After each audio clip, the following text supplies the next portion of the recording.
நம்ம வணங்குற தேவன் எப்படிப்பட்டவர், அவருடைய அன்பு எப்படிப்பட்டது அப்படிங்கிறது நமக்கு தெரிஞ்சாதான் இன்னும் அந்த தேவனை நாம் நெருங்கி சேர முடியும், அவர் கூட நல்லா பழக முடியும்.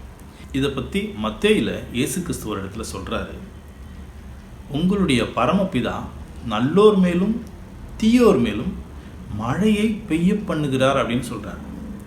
இப்போது நம்ம எதிரில் ஒரு கிரிமினல், ஒரு மோசமான மனுஷன், ஒரு பெரிய அநியாயக்காரன் நம்மக்கிட்ட கிடச்சிட்டான். நாம் அவனை பனிஷ் பண்ணக்கூடிய அளவில் இருக்கிறோம், அவன் பனிஷ்மெண்ட் வாங்கக்கூடிய நிலைமையில் இருக்கிறான். நம்ம என்ன பனிஷ்மெண்ட் கொடுப்போம்? ஒன்று அவரை தாக்குவோம்.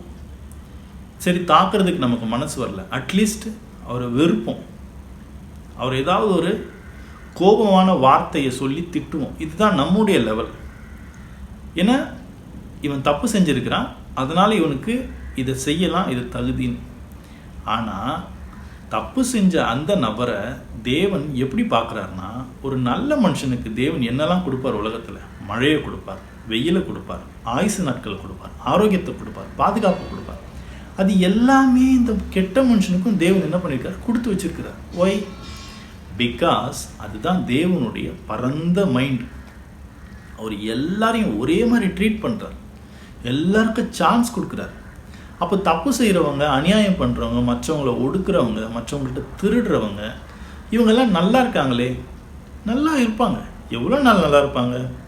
ஒரு காலகட்டத்துக்கு அப்புறம் அவங்க உடம்பே அவங்களுக்கு எதிரியாக மாறிடும். அவங்க வயசானப்புறம் அவங்க வீட்டில் இருக்கவங்களே அவங்கள மதிக்காமல், சொந்த பிள்ளைகளே அவங்கள அவமானப்படுத்துறதையும், எதையோ செஞ்சு சாப்பிட்டுட்டு கெட அப்படின்னு சொல்கிறதையும், அவமாரியதையும் நிறைய அவங்க மீட் பண்ணுவாங்க. ஆனால் தேவனுக்குள்ளே உண்மையாக வாழ்ந்து யாருக்கும் எந்த தொந்தரவும் செஞ்சிடக்கூடாதுன்னு வாழக்கூடிய மக்கள் எப்படி இருப்பாங்க தெரியுமா? தாவீது அதை பற்றி சொல்லுவார், நான் வாலிபனாக இருந்தேன், முதிர் வயது உள்ளவனுமாய் ஆனேன், ஆனால் நீதிமானுடைய பிள்ளைகள் அப்பத்துக்காக இறைந்து அலைகிறத நான் பார்த்ததே இல்லை அப்படின்னு சொல்லுவார். அப்போ நீங்கள் செய்யக்கூடிய எந்த ஒரு நீதியான காரியமும் கிறிஸ்துவை நினச்சி பயந்து நீங்கள் பின்வாங்கி பாவத்துக்குள்ளே நீங்கள் நடக்காமல், அநியாயத்தை செய்யாமல், வேதத்துக்கு பயந்து நீங்கள் எடுக்கிற ஒவ்வொரு முயற்சியையும் தேவன் பார்த்துட்டு தான் இருக்கிறார். அதுக்கான பிரதிபலனை தேவன் சரியான நேரத்தில் உங்களுக்கு கொடுப்பார். ஆகவே இந்த பூமியில் மோசமானவங்களாம் நல்லா இருக்கிறாங்க, நல்லது செய்கிறவங்களாம் கஷ்டப்படுறாங்களேன்னா உங்களுக்குன்னு வரக்கூடிய காலம் இருக்குது.